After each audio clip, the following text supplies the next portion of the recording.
Sir ഇങ്ങോട്ട് വരുന്ന വഴിക്ക് ഒരു വിഗ്രഹം കണ്ടായിരുന്നു. അതിന്റെ തല ശ്രദ്ധിച്ചായിരുന്നു. അതൊരു കാക്കയുടെയാണ്. ഈ കാട്ടിൽ കയറിയതിനു ശേഷം ഇത്രയും നേരമായിട്ട് ഒരു കാക്കനെങ്കിലും കണ്ടായിരുന്നു. ഇവിടെ നടക്കുന്ന എല്ലാ പ്രശ്നങ്ങളും അതിനെ ചുറ്റിപ്പറ്റി നടക്കുന്നു. ഇതിന്റെ എല്ലാം തുടക്കം കുറേ വർഷങ്ങൾക്ക് മുമ്പാണ്. കൃത്യമായിട്ട് പറഞ്ഞ പറങ്കികൾ ഇങ്ങോട്ട് വന്നു തുടങ്ങിയ കാലത്ത് അന്ന് ഈ വിഗ്രഹത്തെ വെച്ചാരാധിച്ചുകൊണ്ടിരുന്നത് ഈ കാട്ടിലെ ഒരു പ്രത്യേക ഗോത്ര വിഭാഗക്കാരായിരുന്നു. അവർ കാക്കകളെ ദൈവത്തിന്റെ പ്രതീകമായിട്ടാണ് കണ്ടത്.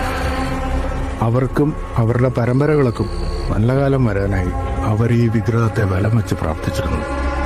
ഗർഭിണികൾ ഇവിടെ വന്ന് പ്രാർത്ഥിക്കുകയും ഇവിടുത്തെ കാക്കകളെ ഊട്ടുകയും ചെയ്താൽ അവർക്ക് ജനിക്കാൻ പോകുന്ന കുട്ടികൾക്ക് നല്ല കാലം വരുമെന്ന് അവർ വിശ്വസിച്ചിരുന്നു.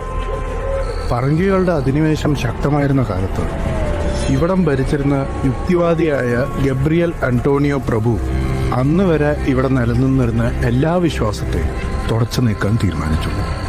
അയാൾ ഇവിടുത്തെ ആരാധനാലയങ്ങൾ തച്ചുടയ്ക്കുകയും വിലപിടിപ്പുള്ള വിഗ്രഹങ്ങൾ നാട് കടത്തുകയും ചെയ്തു.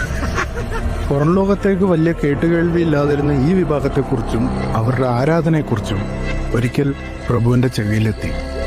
അങ്ങനെ അയാൾ തന്റെ സർവ്വസന്നാഹങ്ങളുമായി ഈ കാട് കയറി ആ വിഗ്രഹം സ്വന്തമാക്കാൻ.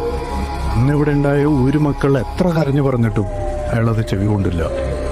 അയാളുടെ സർവ്വ സൈന്യത്തെയും ഉപയോഗിച്ച് ആ വിഗ്രഹത്തെ അവിടുന്ന് കൊണ്ടുപോകാൻ ശ്രമിച്ചു.